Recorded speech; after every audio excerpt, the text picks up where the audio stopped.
মামতাহা শ্রী ভগবান কহিলেন, যাহারা আমাতে মন নিবিষ্ট করিয়া নিত্য যুক্ত হইয়া পরম শ্রদ্ধা সহকারে আমার উপাসনা করেন, তাহারাই আমার মতে যুক্ততম অর্থাৎ শ্রেষ্ঠ সাধক। তো সবকিছু মন প্রাণ অর্পণ করে দিয়ে, সমর্পণ করে দিয়ে ভগবানকে যাহারা ডাকে, তাহারাই ভগবানকে শ্রেষ্ঠত্ব লাভ করে আর কি ভগবানের কাছে। জয় জয় রাধা গোবিন্দ।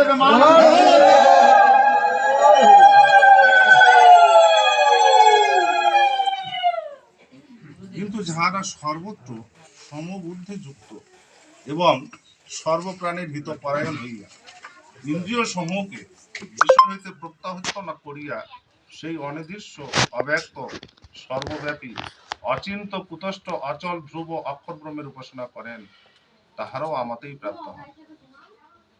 ভগবান বললেন যে যাহারা সর্বত্র সমবুদ্ধি যুক্ত, সবাইকে সমান মনে করে, বুদ্ধিটা সব দিকেই সমান দেয়, এবং সর্বপ্রাণীর হিত পরায়ণ, সর্বজীবের জন্য ভালো চান, এবং ইন্দ্রিয়গুলোকে কোনো বিষয়তে জড়ান না।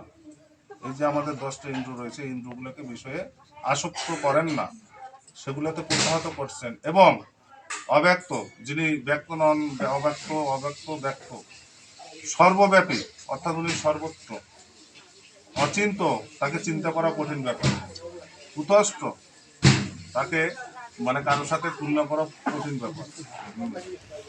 তো এই যারা এই ভেবে ভগবানকে উপাসনা করবেন নিরাকার ব্রহ্মের, তাহারাও আমাকেই প্রাপ্ত হবে।